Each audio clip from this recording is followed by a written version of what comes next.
A very good morning to all of you. On behalf of Department of Computer Science and Engineering, NIT Raipur, and 4th International Conference on Machine Intelligence and Signal Processing, I welcome all the session chairs and participants. Before we start the session, let me introduce out our esteemed session chairs. Our first session chair is Dr. Nazmun Nishamun. Dr. Nazmun Nishamun is an associate professor in the Department of Computer Science and Engineering at Daffodil International University, where, where she has been since uh,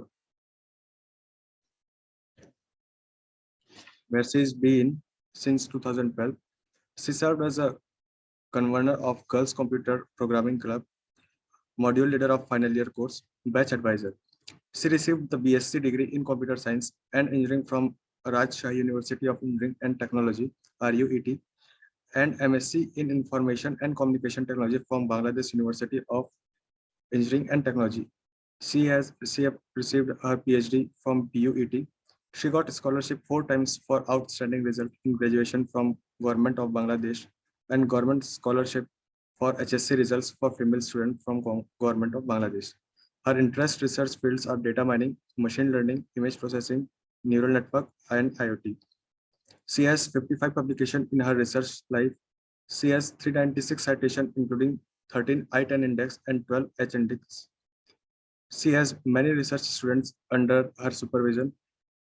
They are working in different fields. She got Best Paper Award for IEEE Beacon ECE 2020 Award Research Contribution in Department of Computer Science and Engineering, Daffodil International University, 2019 and 20. Welcome, ma'am. Our next session chair is Dr. Satyaprakash Sahu. Dr. Satyaprakash Sahu is an assistant professor in the Department of Information Technology at National Institute of Technology, Raipur, and holds several administrative and academic responsibilities in the institute. He received the Bachelor of Engineering and Master of Technology degree in Computer Science and Engineering from the Rajiv Gandhi Technological University, Bhopal, India, and PhD degree from National Institute of Technology, Raipur. He has more than 17 years of teaching and research experience. He is an active senior member of International Professional Society, IEEE. He is also a lifetime member of other professional bodies like Computer Society of India and Institution of Engineers India. He has coordinated and organized several national level HTTPS and workshops in the various fields of artificial intelligence, machine learning, image processing, data science, and various programming languages. He has delivered several expert talks in these domains. He guided 20 PG dissertation works, 2 PhD scholars, and 4 PhD scholars are currently in ongoing stage. He is an active reviewer and has authored 3 books and more than 60 research articles in various international peer-reviewed journals and conferences. His research of interest include artificial intelligence, computer vision, data science, image processing, medical imaging, soft computing, etc. Our next session chair is Dr. Arpit Bharadwaj. Dr. Arpit Bharadwaj is an associate professor in the Computer Science and Engineering Department at DML Munjal University at School of Engineering and Technology. Dr. Arpit did his Doctor of Philosophy in the Computer Science and Engineering from Indian Institute of Technology, Indore. Prior to joining DML, he has worked as an assistant professor in Department of Computer Science at the School of Engineering and Applied Science, Bennett University. He researches in the area of improving the life cycle of genetic programming, EEG signal classification, emotion recognition, and personality prediction. He also likes watching and playing cricket. Thank you, sir. Thank you for joining. Now I request all the session chairs and the participants to turn on their camera for a quick screenshot.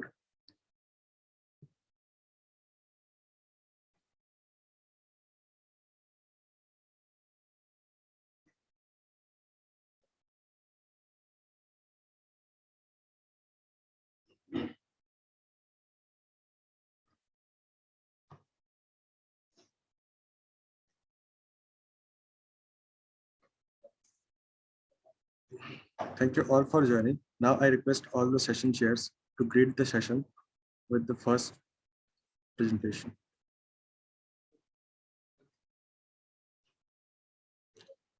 May I have our first presentation? It's paper ID 47. Linear model for predicting virtual machine consolidation within cloud data center.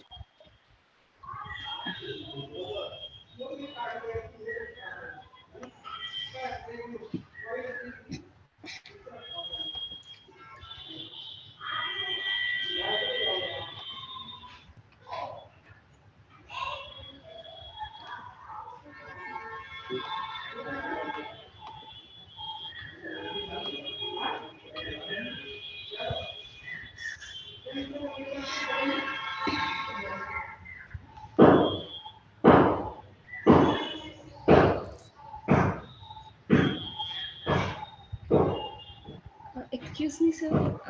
I'm not able to share the screen.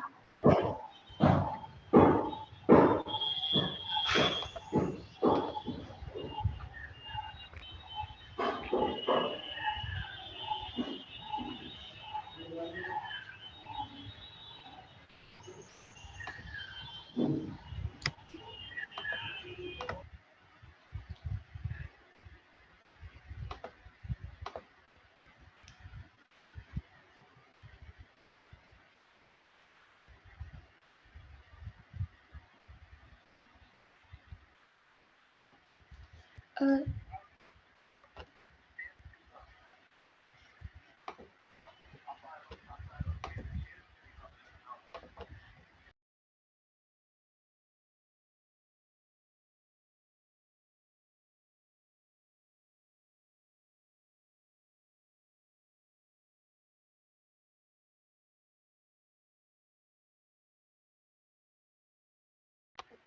uh, Excuse me, sir. I think you have to give the permission to share the screen.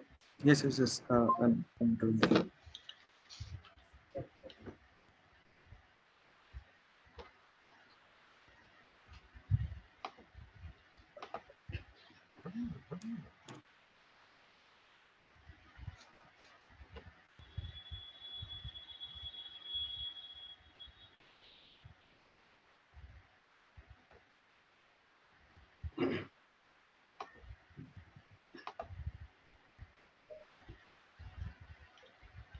हाँ sir, ये permission नहीं मिल रहा है join करने का।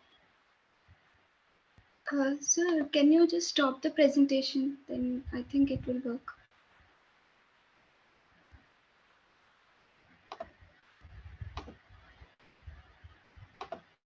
Now you can try. Yes.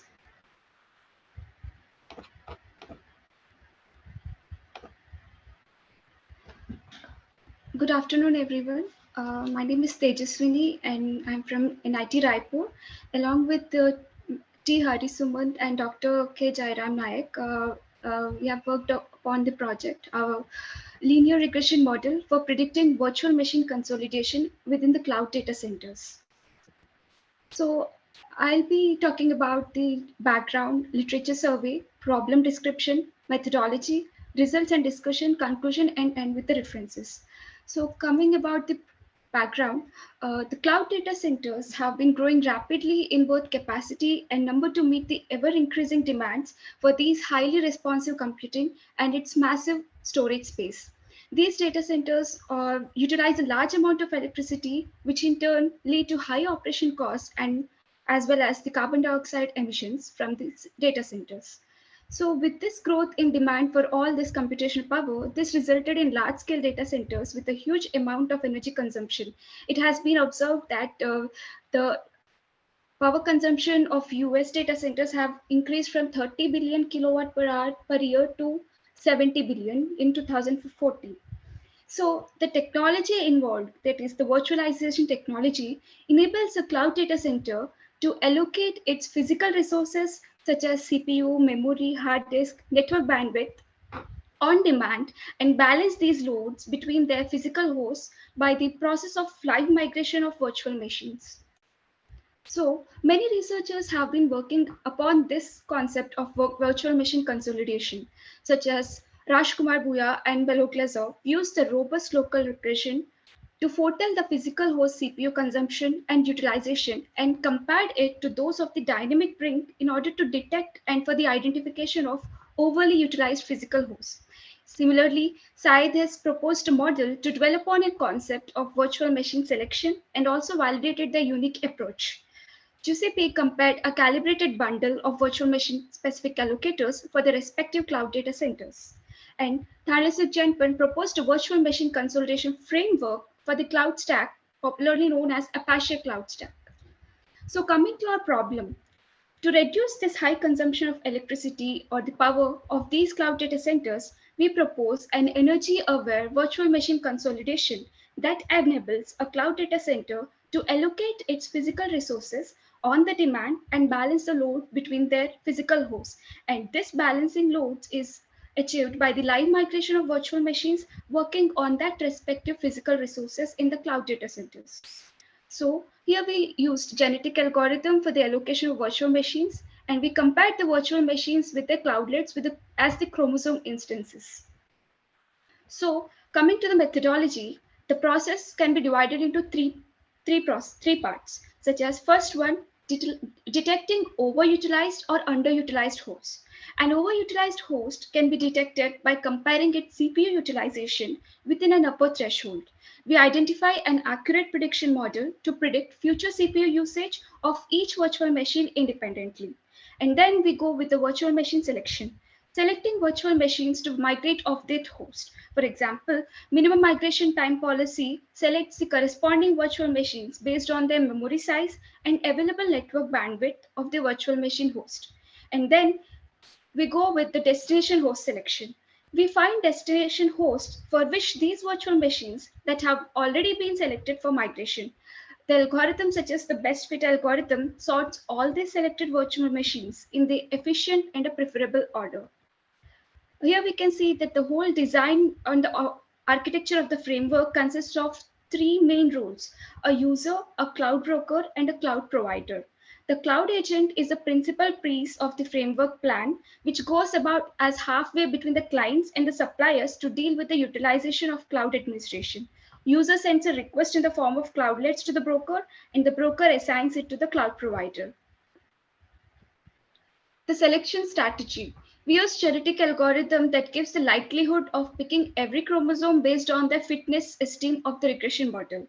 The stages involved in this process are: first one, the virtual machine chooses the destined instance type, and the virtual machine then chooses the destined physical machine.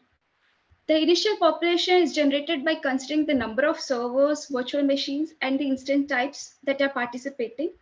And for the simulation, we have used Cloud Sim for modeling and the simulating of the cloud computing environments. Basically, a Cloud Sim has classes that serve as simulator of cloud computing components, such as broker, cloud information service, virtual machines, cloudlets, like data centers, and physical machines. So in the part of evaluation, the data set was evaluated against a power and cost function. The lower the objective value implies the higher performance of the corresponding chromosome. The objective or fitness function determines the power consumption based on the information received. Here we are talking about the power model, like the total power equates to the power idle, that is the power consumed by the servers when they are inactive, along with power of switch, that is the power consumed when the state changes from switching from on and off simultaneously, and with the power of virtual machine, that is the power consumed by the virtual machines running on the particular server, along with the placement of the respective virtual machines.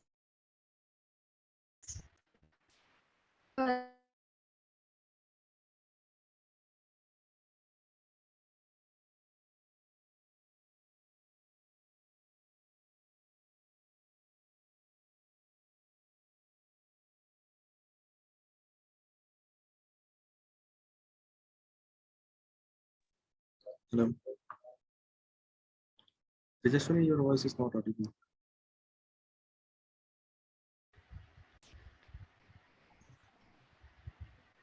Our method with the random forest method, we can see that mean score error is less in case of our method.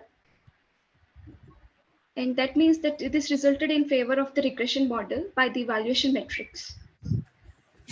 And coming to the conclusions, researchers have proposed a wide range of approaches ranging from software-based techniques such as server consolidation to hardware-based solutions such as dynamic voltage and frequency scaling. We focused on software-based optimization using the genetic algorithm on effective virtual machine placement techniques for the consolidation process. Binding of virtual machine and cloudlets and the binding of virtual machines with data centers. The binding of virtual machine with data centers result in more uh, results in achieving more efficient results when compared with the cloudlets because the data centers play a major role in the total power consumption.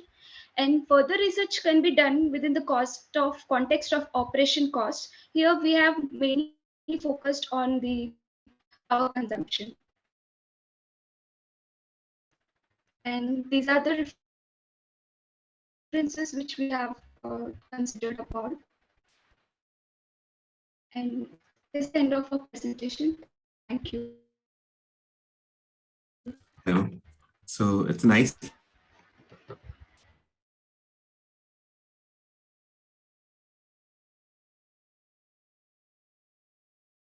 presentation. Yes, sir, you're audible. And what kind of crossover? What is the name of that crossover and mutation operator? Sir, we have used the normal 2-point crossover. 2-point crossover. Okay. Yes, sir. And mutation?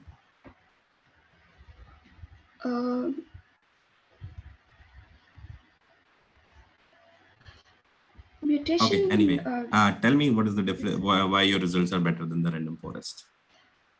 So, like when we consider the CPU utilization, it is proportional with the power consumption. So, I guess the regression model works better than the random forest because we have a linear relation between both of them. Okay. Okay, I'm done. Yes, sir. Thank you. Hey, Tejashwini. Yes, sir. What are the parameters through which you are showing your results? So I've shown like in the considering the power consumption, like when we compared with our method with the random forest, when like for the random forest, No, I'm it just is showing talking about somewhat. the parameter. By which parameter you are showing your results? These are the error. Yes, sir. Power consumption. Power consumptions in what unit means if you are using this random forest and genetic algorithm, how you are comparing with the existing method and your method? I'm just talking about that. Are you getting my point? So, yes, sir. So with the RMSE. What is that? Like the root mean square deviation. Like So have you drawn that ideal so curve? Like no, sir. Like we only like the only mean score error and like mostly with the like when we are comparing both the methods, I think we only consider the energy consumption. Okay, leave it. I'm just talking about now that you are optimizing something with the use of this genetic algorithm. Yes, sir. What is that? So like we are optimizing. First of all, the virtual machines are working on a physical machines. So what there parameter you is have a taken? point. What parameter you have taken and what parameters you have optimized with the use of this genetic algorithm? We have optimized the. What is your input to this particular genetic algorithm? So we have inputted the data set like the power consumption in a range of days. Like some just we take 5 days of energy consumption. There is a power utilized by all the data centers. So applying our algorithm, the power utilized would be decreased. Like when the virtual machines are shifted from the hundreds of physical machines, like consider from hundreds to 80, then the power consumed by the extra of 20 physical machines would be reduced by our method. We will not be using the physical machines for the 20 physical machines for the process, because we are accommodating all the virtual machines on only 80 of the physical machines. So what is there your trade-off parameters? Somewhere you are getting good performance, somewhere you are having a complexity issue, है ना? Yes, So, sir. is there any method by which you have set your trade-off among the factors or among the features or among the parameters?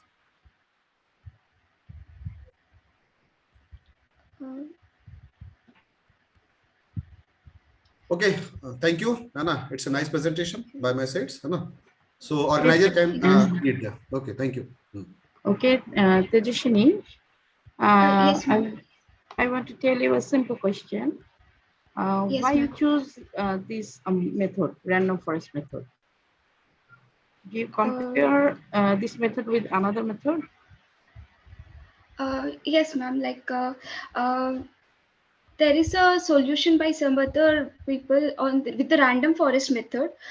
We have used the regression with the genetic method. When taking 100 to 250 number of virtual machines, we have seen that the consumption of energy is less with our method compared to the random forest. So we have compared it with the random Okay, forest method. then you can show here some comparison with other method. Okay. Yes, ma'am. Okay. Thank you. Thank you very much. Thank you.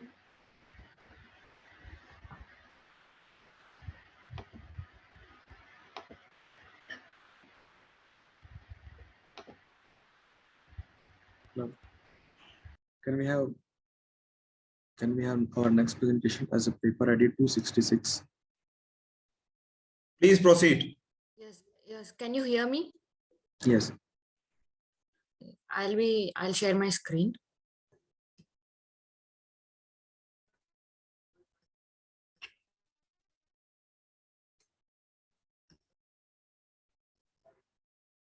Can you see the screen? Yes, it's visible. Yes, thank you. Hello everyone. Today I'll be discussing about a paper titled Rainfall Prediction Using Machine Learning, and I'm K. Pratibha from Department of Information Technology, NIT Raipur. In this presentation, we'll be going through the background, literature survey, problem description, methodology, results and discussion and conclusion that we have put into our paper and our model. Rainfall is a necessary aspect for the climatic change, and its unpredictable nature has a direct impact on water resource management, agriculture, forestry, and biological systems. We have many calamities which are caused by untimely and uncertain rainfall, like the landslides and flooding, which have great impact on the crops production. So we need to deal with this unpredictability, and we have used several machine learning algorithms to make the accurate predictions of rainfall. And in our model, we have implemented random forest classifier, nearest neighbors, extra-terrestrial classifier, etc., using the k-fold stratified method. And literature survey, like we have different options of verifying the occurrence of rain. Like one of the options is studying large volumes of accumulated data over time and obtaining the information of the future rains. The other method is creating mathematical equations by defining various parameters and substituting the values to achieve the results. And in the recent studies, researchers stated that rainfall expectation refers to the assurance of precipitation patterns for a certain place.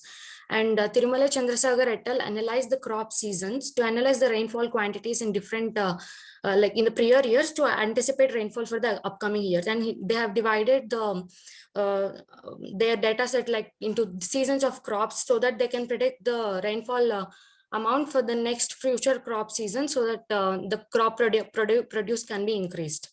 And I've used linear regression technique for this, and for earlier prediction, and standard deviation and mean were calculated for the future crop season prediction.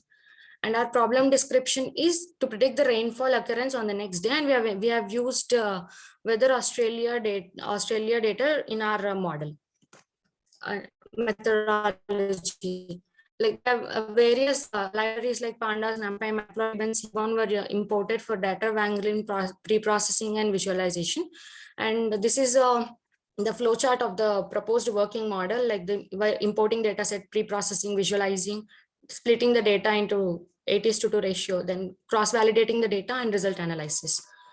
The data set is taken, the data set for this project is taken from kaggle.com, and the data set comprises of weather details of Australia for 10 years. It has around 1,45,460 records with 22 features and 1 target variable. And the size of the data set is 13.4 MB. This is a snapshot of the data which we have used. Data cleansing and processing. The null values in the data set are hand filling them with mode and median for object and numerical columns respectively. And we have dropped some of the features like location, date, etc., which are not actually influencing the target variable. And for machine learning algorithms to process the variables which we are having, converted the object variables to the required using label encoder. Exploratory data analysis. This is for the influence of temperature on the rainfall, and the sky plot is plotted for maximum temperature and minimum temperature on X and Y axis respectively, with rain tomorrow as hue. And from this plot, we can see that we are having a linear relationship between the temperatures. And we can also see that as the temperature increases, we have we have a high possibility of rain occurrence on that day, on the next day. And influence of humidity and temperature at 9 AM on the rain tomorrow. A scatter plot is plotted between humidity 9 AM and temperature 9 AM on X and Y axis respectively, with rain tomorrow as hue. And in this plot, we can see that as the humidity increases, the rainfall occurrence is increasing. And when the humidity is high, the temperature rain are lighter or moderate rain on next day. And this is a heat map. A heat map is plotted so that we can understand how highly the features are connected to each other.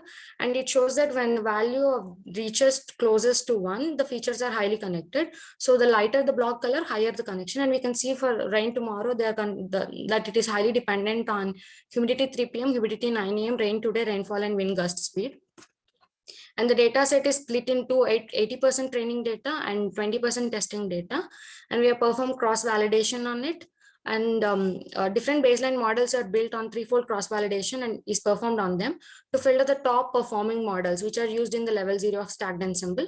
And in k-fold cross-validation, it is like we split the data into parts, out of which -1 are used for training and 1 part is used for testing. And in our case, we have splitted the data into 6 parts for each iteration.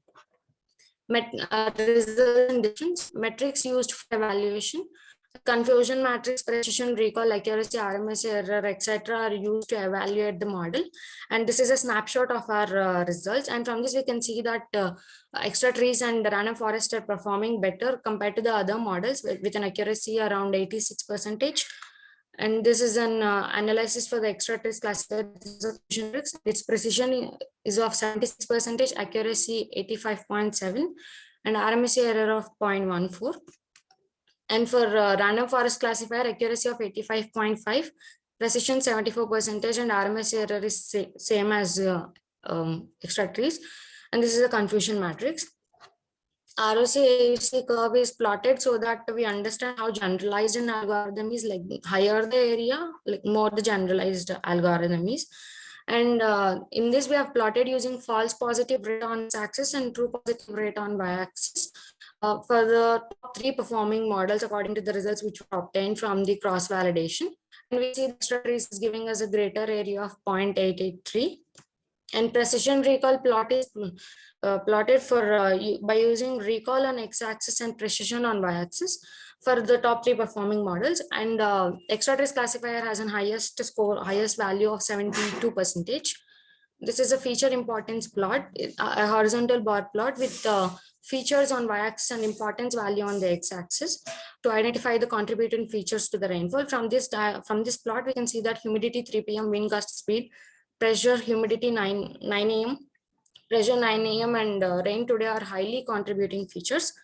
Conclusions from this table, we can see the comparative analysis of all the ML algorithms used and the RMSE error. And we can conclude that random forest and extra trees are performing better compared to the others. And we have compared our work with the existing works by K. Savani et al., who is used support vector machine and obtained an accuracy of 80%, and by Jalgaonkar et al., who work with linear regression to obtain an accuracy of 85%. In our future work, we would like to work with deep learning techniques and feature selection algorithms so that we can improve the efficiency of our model. These are some of the references which we have used in our paper. Thank you. Would you like to ask any questions?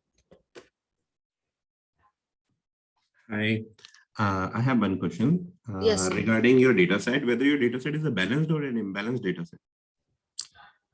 So we can say that it is not actually a proper balanced data set. Like we have many attributes which are having null values, so that there were like an entire column except one value, there is everything is null.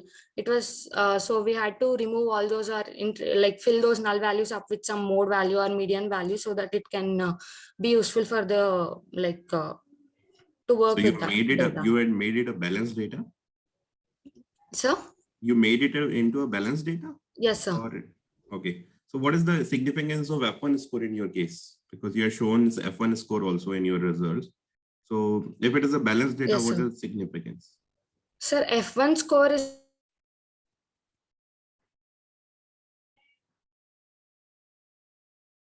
Hello? in Sorry, I'm not You're able not to hear audible. you.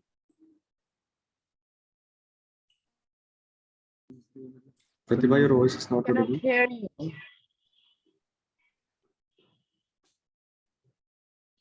hello. Can you hear me? No. Yes, we can hear you now. Hello? Yeah, yes, sir. Like, did you hear me? Your voice is breaking.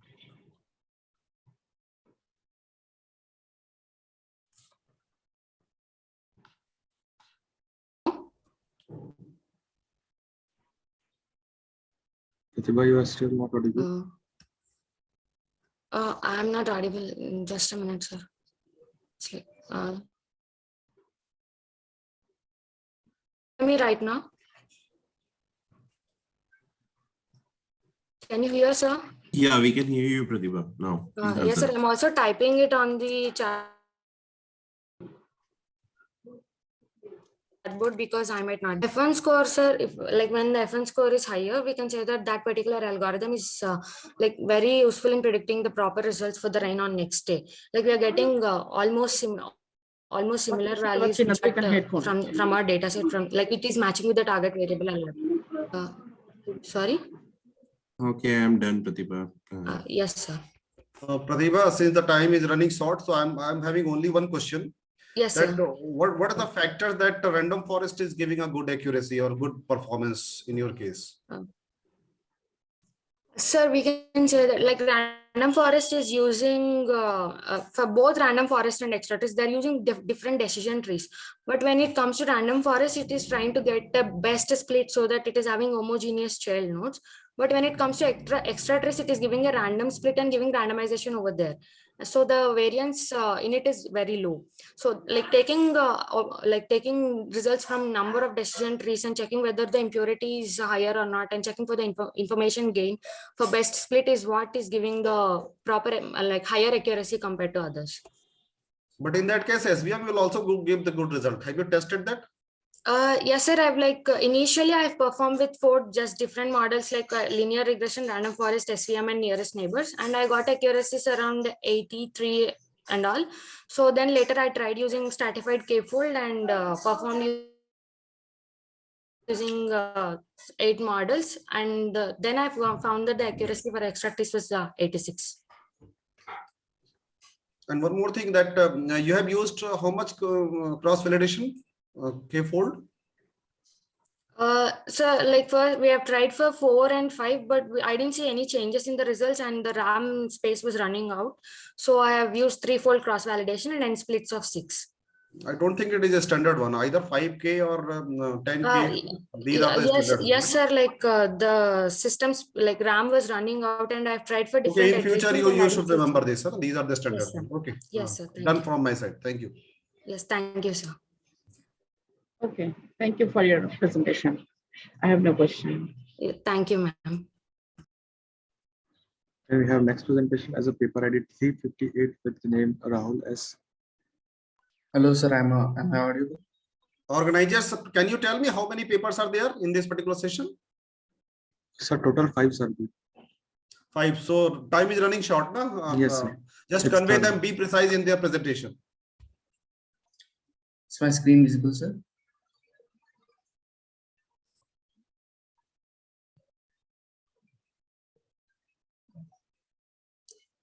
Hello, and good afternoon, everyone. I am Rahul from Jain University. Today, I am here to present our study on a gadget which we built will boost the efficiency and morale of construction workers. This is a table of contents. Demolition, which is an essential part of any construction activity, is often misused by construction workers. Since these services are charged on an hourly basis, workers often waste their time and charge for the time they remain idle. This reduces customer satisfaction and the construction activities following the demolition will be delayed.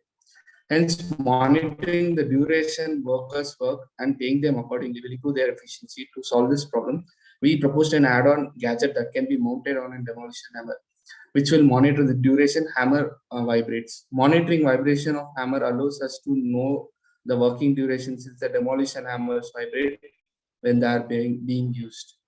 This is the literature survey. We have referred about 17 articles, patents, and design references. The most important one include these two sources. The history of demolition tools date back to ancient civilizations, where a chisel or a long metal rod was used to carry out demolition work or to carve rocks. Modern demolition hammers are a result of O.S. Coates' invention, which translate rotational motion into physical strikes required for breaking concrete structures. This was in the year 1952. Referring to Yusuf's work helped us choosing Atmega 3280 as our microcontroller for our project. He explains the application of Arduino using a simple sensor alarm example. The importance of adapting certain design techniques to reduce the probability of manufacturing defects in PCB was from Vaslev's and Korkov's work. They analyze PCB fabrication using a mathematical model and recommend design techniques to minimize fabrication errors. Other applications using MPU6050 sensors were published by authors of these papers, which gave us useful insights on the use of MPU6050 sensor and signal processing methods for vibration analysis. Problem description. Due to lack of monitoring activity during demolition services, the workers take advantage of this and may take more breaks than necessary, delaying the overall process of demolition. Also, they charge on an hourly basis for the time they were idle, creating inconvenience to customer. Our objective is to design and develop an add-on device that can be used with demolition tools irrespective of manufacturers or models and measure the total time duration of its operation. We used the MPU6050 sensor and Atmega 328P microcontroller from Atmel to achieve our objectives. Instead of using a general vibration sensor, the MPU6050 was chosen to make the device more robust, adaptable in terms of operation, and as well as to achieve precision in time recording. A 16x2 character LCD was used to display information and provide simple user interface accessible to everyone, regardless of their literacy levels. This device operation is simplified using an LED and a buzzer, which eliminates the requirement for user to glance at the LCD screen to determine whether the device state. When user wants to refer to the past values for paying, logging data elsewhere, and so on, the ability to save and retrieve a few values comes in handy. In the event of a battery failure, the recorded values will be saved in EEPROM of the Atmega 328P microcontroller and can be retrieved, ensuring that workers' efforts are not wasted due to battery failure or battery depletion. The flowchart on the screen shows the basic operation of the device. This flowchart shows the timer configurations. Need to configure the timer for 1 second interrupt. Initially, we clear out the garbage values in the registers and adjust the prescaler to raise a timer overflow interrupt every second. When this interrupt occurs, we increment the registers holding the time duration values, hence measuring the duration. The time retrieval. The total time duration is obtained by accessing the time duration register at required instance. This count is accessed every second, stored in EEPROM and updated on the LCD screen. Using the size of integer on Arduino's compiler, we can record the duration of work up to 65,536 seconds, which is almost up to 18 hours. The MPU 6050 sensor is configured using I2C bus. The first connection is established with the sensor, then the register 6B is cleared, and 1C is set to hexadecimal value of 08 for obtaining plus or minus 4G sensitivity range. This is the visualization of vibration detection. The threshold is defined in firmware and is in the range of plus or minus 4G on each axis. When the hammer accelerates and deaccelerates beyond these threshold limits, the device is assumed to be operated and time duration is incremented.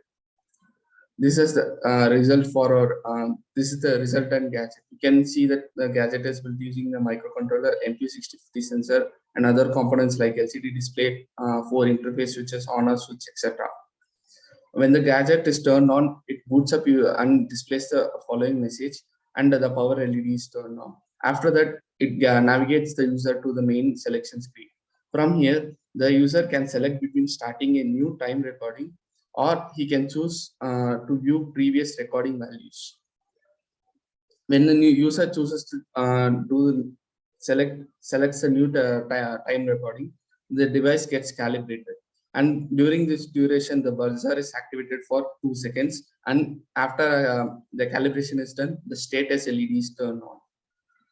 During the time recording, the status LED remains turned on, and the LCD screen displays the total time elapsed in HHMMSS format. Time duration summary. When the work is over and the workers press on stop button, the summary of total duration is displayed on the LCD screen.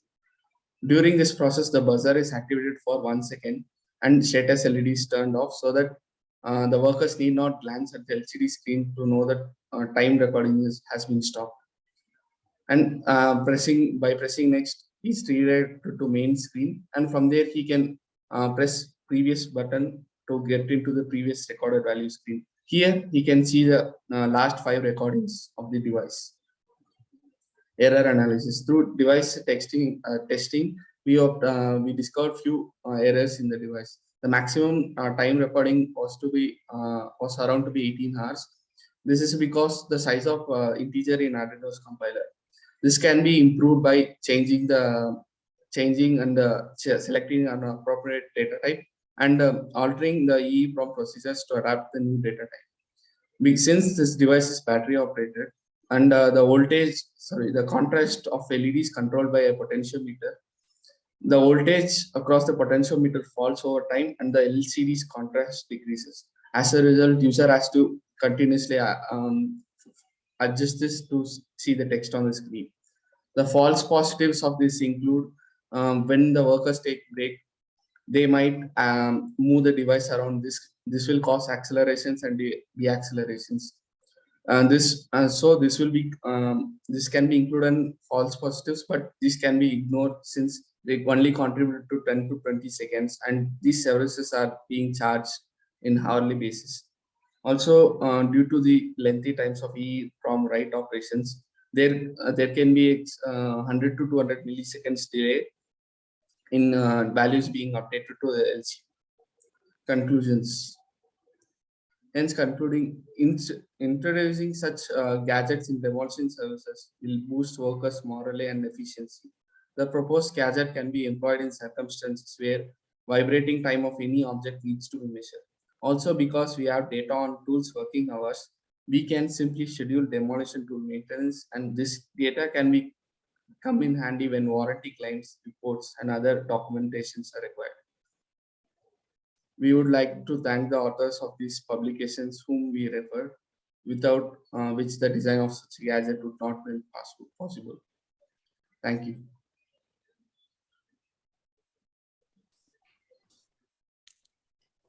Hi, I just have one suggestion that don't use paragraphs in your slides, okay? Use bullet points. Don't write the whole paragraphs in your conclusions and the slides.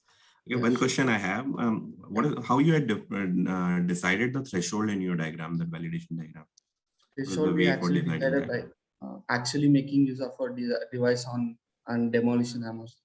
This is the minimum threshold on the device, intensity with the device vibrates. Hence, this will be a suitable machine. Okay, okay, I'm good.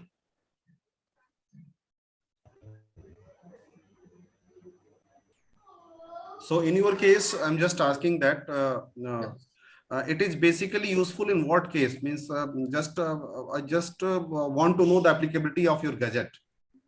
Sir, in A demolition simple question. service,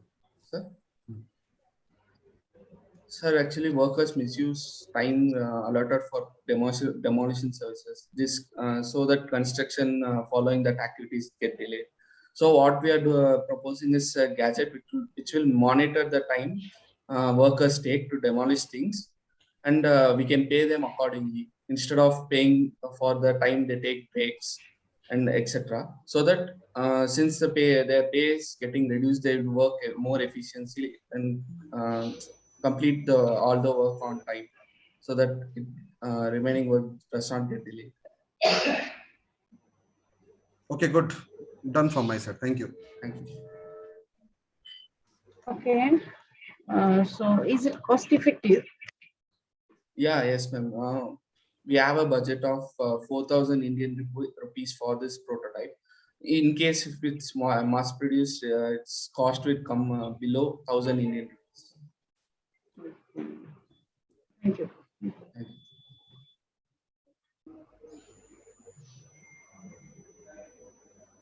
Can we have our next presentation with the paper ID 405, Devanshu Tiwari? Sir, actually, she's just coming, sir. She is actually giving another presentation in MP Young Scientist Congress. So, sir, she can give at the last. Okay. So can we have next presentation as a paper ID 445, Mr. Shivam? Hello, am I audible? Yes. Okay.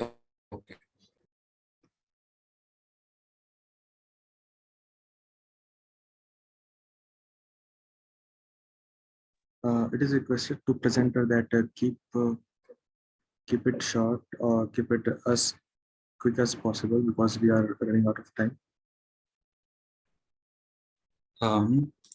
Hello, am I audible? Is my screen visible? Yes.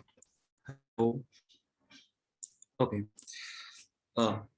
So a very good afternoon to all the session chair members and fellow participants. My name is Shivam Rawat, and my topic for this conference is mapping up of waterlogged areas and silt affected areas after the flood using the random forest classifier on the Sentinel-2 dataset.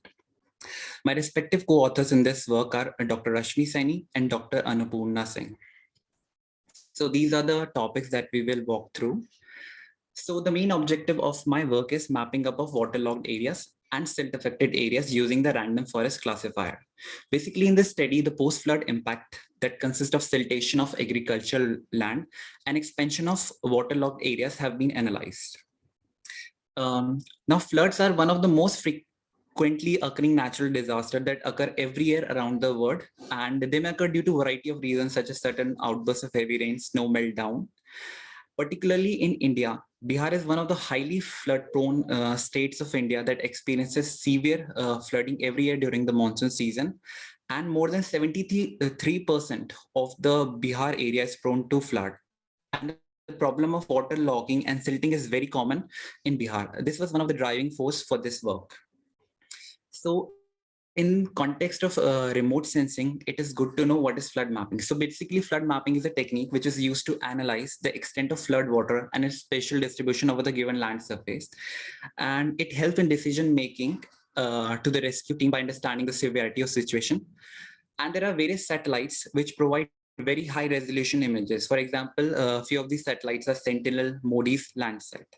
And there are various research agencies that provide this data for scientific exploration. Few of these research agencies are USGS, NASA, ESA, European Space Agencies. Now, the conventional technique for mapping flood involves in situ visits. Now, this is a very time-consuming process because it involves surveying maps And some of the techniques which are employed by the researchers for mapping floods are like masking and thresholding, tool-based classification, and optimum thresholding. In the past decades, because of the advent of remote sensing technology and machine learning technology, satellite-based land use land cover maps have become very popular. It is because of the availability of very high quality data.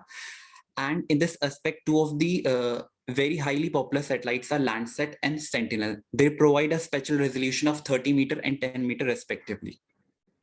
One of the very highly used method for mapping flood water involves use of indices. For example, there are a few indices like NDWI, MNDWI. These two indices have been widely used for mapping flood and water areas. The problem, however, with these technique is that they are not very well able to capture floods in urban areas. Now, Mobley, for example, have used random forest to generate a flood map using scikit library. Similarly, Landsat is a very popular data set which, because of its very large archive, has been extensively used by researchers for mapping the flood extent. Similarly, Wangatel has used Landsat images to determine flooded areas by separating water and non-water features.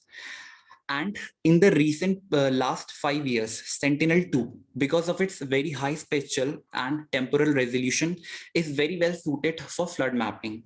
For example, Lee et al. Has used Sentinel-2 for flood mapping by using independent component analysis. Similarly, there have been certain other studies.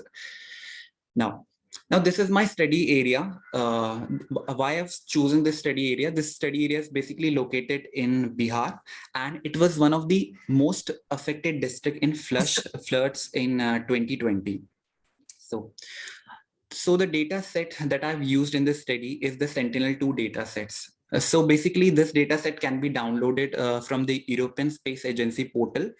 And basically, the European Space Agency launched these two satellites, Sentinel-2A and 2B, in 2015 and 2017, respectively. And basically, they provide data in 12 spectral band, ranging from 10 meter spatial resolution to 60 meter. Used 4 bands of 10 meter resolution, that are bands blue band, green band, red band, and NIR band. So in order to use the maximum potential of Sentinel-2 data for our classification purpose, it is very necessary to pre-process this data. Why we need to pre-process this data? Because we need to remove the effect of absorption and scattering from the data set. So for that purpose, we have incorporated Send-to-Core process. So basically what it does, it removes the absorption and scattering effect from our data set. And it converts this image from the top of atmosphere, that is L1C format, to bottom of atmosphere to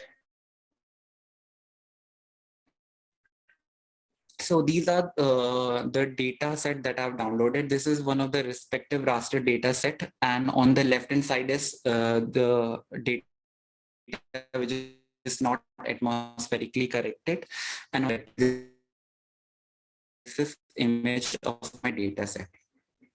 Once we are done with very pre-processing, then after certain series of band stacking, band mosaicing and operation, we will get this as the final data set. So this is the data set of my pre-flood and the post-flood in false color composite format.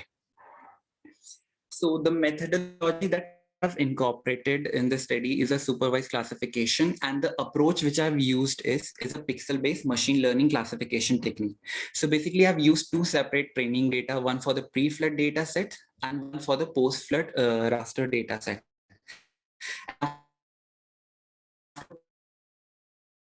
Performing the classification, the area of each class have been calculated for the quantitative assessment of post-flood impact.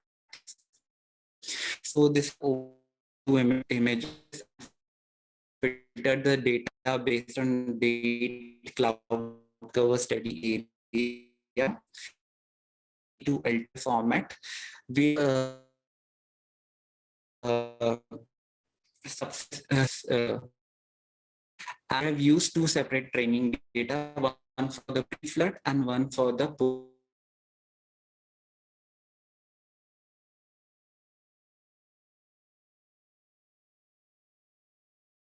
No voice is there, please.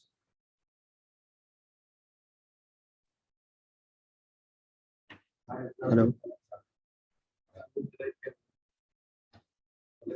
Shivam. Shivam, you are not audible.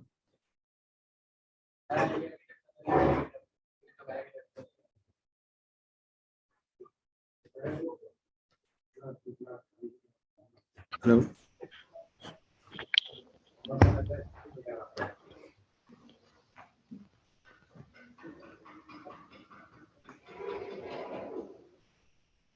I'm calling him, sir. I'm calling him.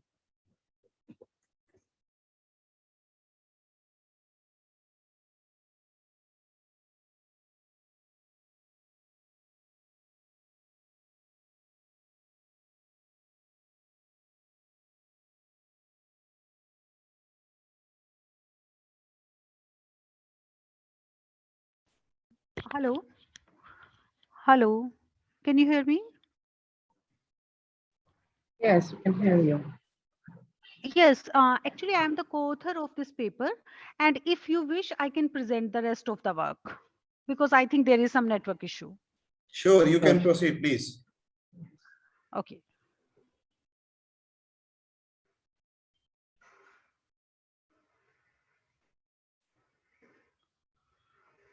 So just 1 minute.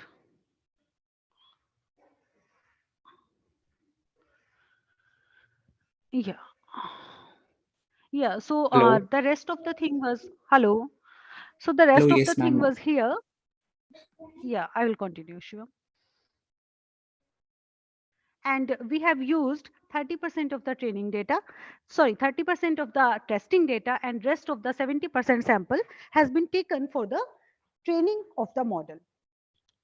And here, as you can see in the figure, this is the figure after the classification and the legend is shown share by, and we can see clearly the difference between the post-flood and the pre-flood data. So we can, at the right hand side, we can clearly see that there is an impact that after post-flood, the identification of the waterlogged area and the silt affected area is clearly visible.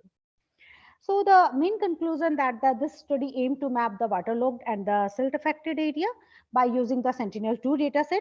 And here we have used 10-meter Sentinel-2 dataset, and we have like analyzed the data based on the various accuracy measure. And then the result indicate that the Sentinel-2 is like a good option in order to identify whether the flood damaged area or the silt affected area. So this was all from our side. And if anybody have a question, you may ask. I'm good. Okay. Over to you, sir. Yeah, Sari ma'am, are you having some flow chart of your process right now? Because I'm not observed any flow process. Sir, just give me 1 minute. Sir, my screen is visible? Yeah. Yeah, yes, sir. This is flowchart. Okay. So Yes. have you applied some image processing task there? Image processing, sir, which task? In the Sentinel image, Sir, actually, because what the we have image is done, involved, and have you performed yeah. some image processing task? Sir, actually, there is no image processing task. Specifically, when we take the satellite data, what we have to do, we have to do some pre-processing for the data. And then after the pre-processing, what we have done, we have select a highly popular machine Okay, learning after classifier that pre-processing, is I think you have extracted some features. So what pre-processing yes. task you have performed there? Sir, actually, there is a conversion from the there is a conversion of the data from the top of atmosphere to bottom of atmosphere. Like this is our like mandatory data because we have to get the actual data. Actually, we are talking about the data in terms of reflectance, right? So sometime what people do, they do process just on the digital number, and sometime people process on the like reflectance value. We call it the true value. So main objective of the pre-processing task over here is to obtain the true value.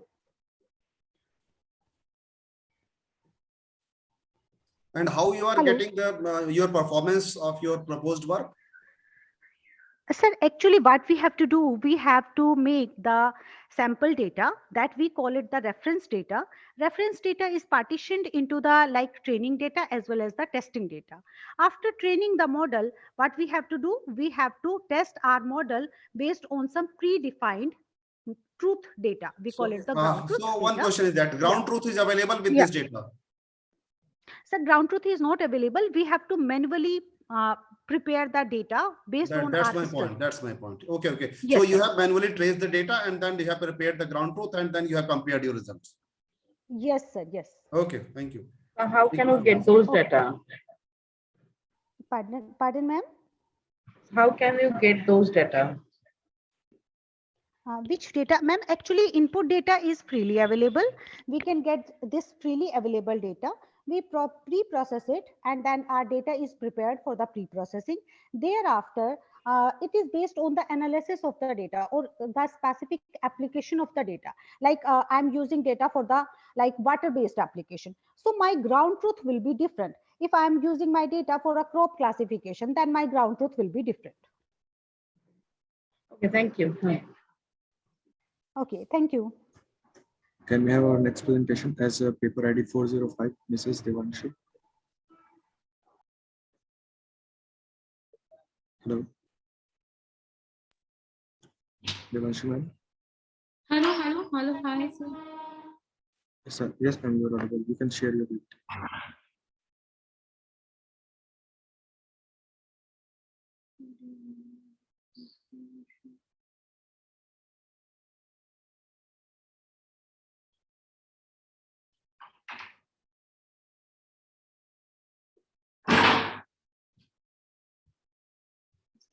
Ma'am, there is a slideshow option.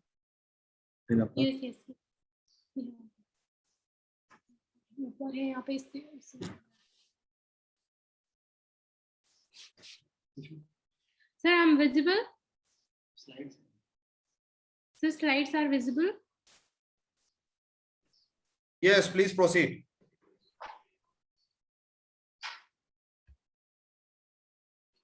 Good afternoon to all.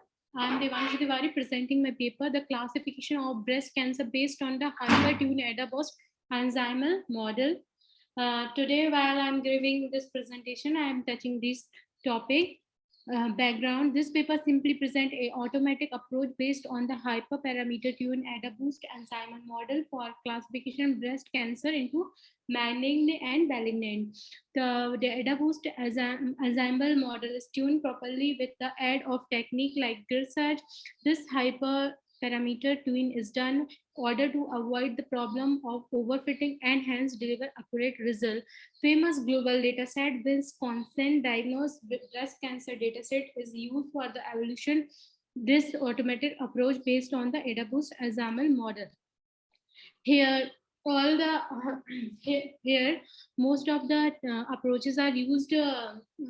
Machine learning classifiers, which provide accuracy 95 to 97. Problem description, utilization of machine learning classification as a tool to analyze data and then make precision related to breast cancer diagnosis and risk analysis will play a major role in the early and effective treatment. This type of tool actually give a chance to common people to control risk factor and hence avoid the breast cancer in the future. Ultimately, objective of this paper is propose an automated approach which can make accurate precision whether a person is likely to suffer from breast cancer or not, analyze sudden attributes. The overall proposed approach for breast cancer prediction consists 3 stages. First is import Wisconsin breast cancer data set and perform pre-processing. Then 80% data set is used for the training and rest of the validation. Here the comparison between the multiple classifiers and result and comparison. Methodology. The proposed approach consider of major three-stage data processing, data virtualization, and training testing, AdaBoost enzymal model using the grid search and parameter search. Westcon diagnosis breast cancer dataset is used in paper for training and validation purpose as it used breast cancer dataset. This dataset basically consists of features value, which major characteristic of cell nucleus of the breast images, and the features value are driven for F and A of breast mass digitalized image. The data set is pre-processed in order to find whether it contains any null value or not. It may be affect the accuracy of the overall approach. Methodology to AdaBoost, a general approach for improving the performance in machine learning domain in boosting. AdaBoost simply belong to the class enzymal classifier, which is based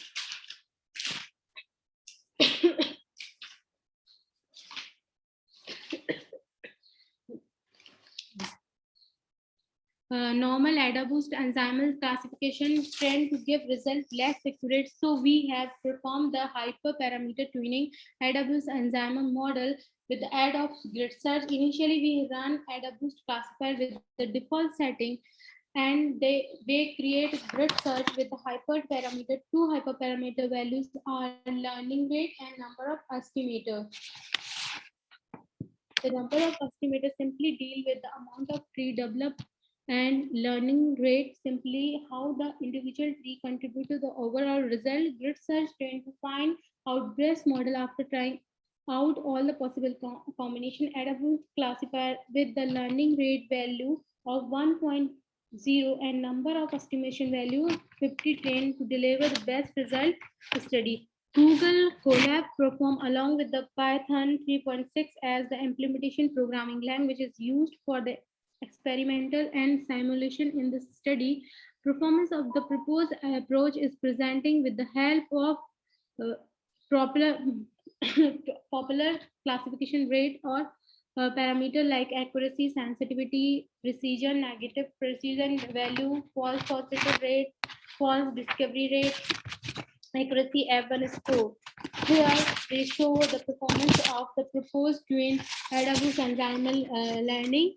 The accuracy is high in AdaBoost with a grid search rather than AdaBoost with the default setting. Here the comparison between all the classifiers. So the AdaBoost with the grid search achieve more accuracy. The proposed approach based on the tuned AdaBoost enzymal classifier delivers accuracy of the more than 98%, which is far better than compare the other convolution machine learning classifier. The grid search CP played the important role when it comes to hyper tuning parameter and deliver the best setting in the order to achieve the best result. In future, this approach could be used to predict brain tumor in benign and malignant once similar data set based on the biopsy data is available. The future work application of the various deep learning and deep transfer models over the same data set in order to analyze the performance. Thank you. Devanshu, you just tell me what is the modality of your data?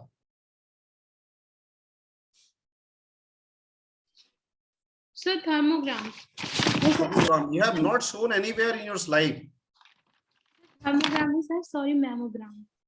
Mammogram, thermogram, what the data? It is not clear at all. And one more thing is that how you are just tracing the lesion. Lesion is there or some tissues are there. How you are tracing? If you are having some mammogram, then certainly it will be image. And what is the input to that particular? Are you segmenting that image or directly implementing your proposed method, that is AdaBoost plus your gradient, whatever? तो मैंने mammogram images को choose किया है, जो ये particular database है उसमें कुछ एट्रीब्यूट्स डिफाइन है और उन्हीं एट्रीब्यूट को चूज करके मैंने ये रिजल्ट को निकाला है ऐसा। And the reference images are available there, means input as well as the result diagnostic data.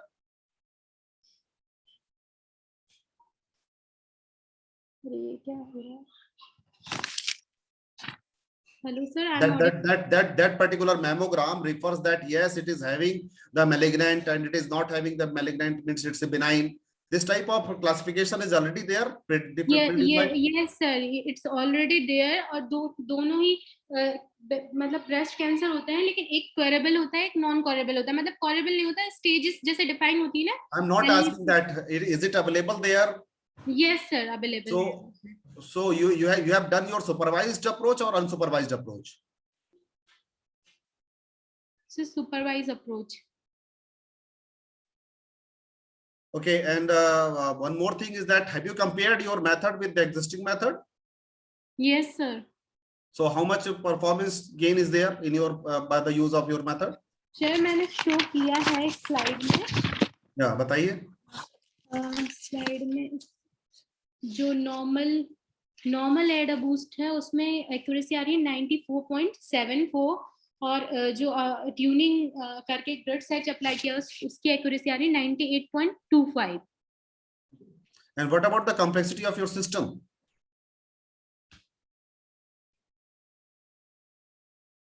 When you are making some hybrid approach, ji sir. Certainly there will be computational cost extra. So have you computed that? No, sir. Okay, thank you. Thanks from my side. Thank you, sir. Thank you so much.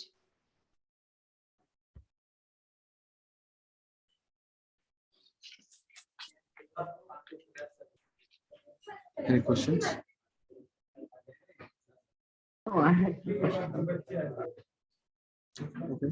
On behalf of NIT Raipur and organizing committee of the conference, I thank you all for sparing your valuable times and as well as for providing valuable insights to the authors.